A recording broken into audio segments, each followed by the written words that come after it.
First boy হওয়ার কারণে সব সংগঠনেই দেখা গেছে এটা টার্গেট করে থাকে আর কি। ওই সময় শিবিরও অ্যাপ্রোচ করেছিল, ইসলামী শাসনতন্ত্র ছাত্র আন্দোলন, ছাত্র হিজবুল্লাহ, সবার সাথে আমার পরিচিত হয়েছে, কথা হয়েছে, এবং থিওলজিক্যাল অ্যাসপেক্টে আমি বোঝার চেষ্টা করেছি ইসলামিক মুভমেন্ট কি, আমাদের যে খেলাফত চলে গিয়েছে সেটা কেন গিয়েছে, সেটা রিভাইভিং কি, রাসূলের তরিকাটা কি, আল্লাহ আমাদেরকে যে জীবন দিয়েছেন সে জীবনটা কি, সেগুলো আমি কনসেপচুয়ালাইজেশন, রিয়ালাইজেশন, কারণ আমরা এগুলো কিতাবে পড়ে থাকি। যেমন আমাদের যে আলিমের যে সিলেবাস, সেটাতে হলো মান্তিকের মতন একটা সাবজেক্ট হলো যুক্তিতর্ক। আচ্ছা। আবার হলো বালাগাত নামে একটা সাবজেক্ট ছিল, যেটা হলো বাংলা হলো এই বাগ্মিতাপূর্ণ, অর্থাৎ আপনি আরবে কিভাবে হলো সবচেয়ে বাগ্মিতা অনুযায়ী হলো কথা বলতো কিভাবে সুন্দরভাবে। আমাদের সেখানে কোর্সের মধ্যে ছিল আদব ছিল, অর্থাৎ আরবি সাহিত্য ছিল। তো আরবের সময় যারা কবি ছিল তাদের সেই কবিতাগুলো আমরা পড়াশোনা করেছি। আমাদের সেখানে কোরআন হাদিসও ছিল। ফলত আমরা যেমন পড়াশোনা করেছি, সাথে সাথে পলিটিক্যাল অ্যাসপেক্ট থেকেও শেখার চেষ্টা করেছি। তো সেখানে আমার ইসলামী শাসনতন্ত্র ছাত্র আন্দোলনও করা হয়েছে, ছাত্র শিবিরও করা হয়েছে, এবং সাথে সাথে হলো ছাত্র হিজবুল্লাহ করা হয়েছে। সব একসাথে?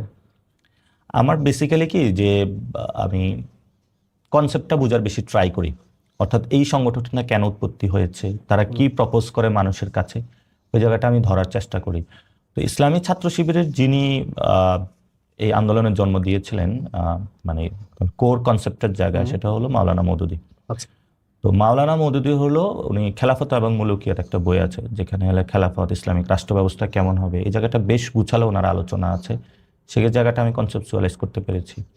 আবার এই ইসলামী শাসনতন্ত্র ছাত্র আন্দোলন, ওনারা কিন্তু পীর তরিকা অর্থাৎ খানকার সাথে অনেক বেশি কানেক্টেড, অর্থাৎ ওনাদের খানকা আছে, আবার রাজনৈতিক ফিল্ডও আছে, দুইটা জিনিস একসাথে চালাচ্ছে, সেই জিনিসটা আমি বোঝার চেষ্টা করেছি।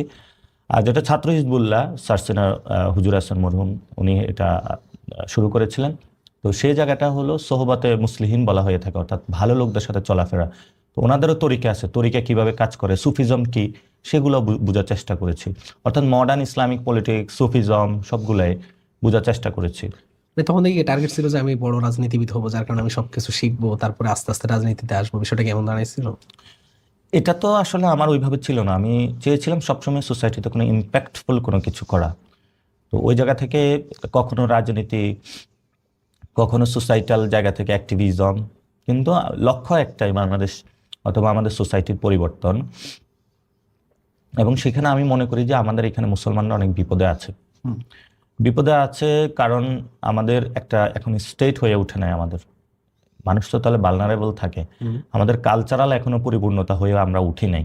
তো আমাদের জায়গা থেকে, আমাদের দায়িত্ব কর্তব্যবোধের জায়গা থেকে, যারা আমরা বাংলাদেশে আছি, আমাদের অনেক মাইনরিটি রয়েছে, যারা দলিত রয়েছে, অন্যান্য শ্রেণী রয়েছে, তাদের প্রতি আমাদের একটা দায়িত্ববোধের জায়গা আছে। সে দায়িত্ববোধের জায়গা থেকে সবসময় চিন্তা করতাম ইম্প্যাক্টফুল কোনো কিছু করা। পলিটিক্স এটার জন্য সবচেয়ে একটা ভালো হয় সেই জায়গা থেকে।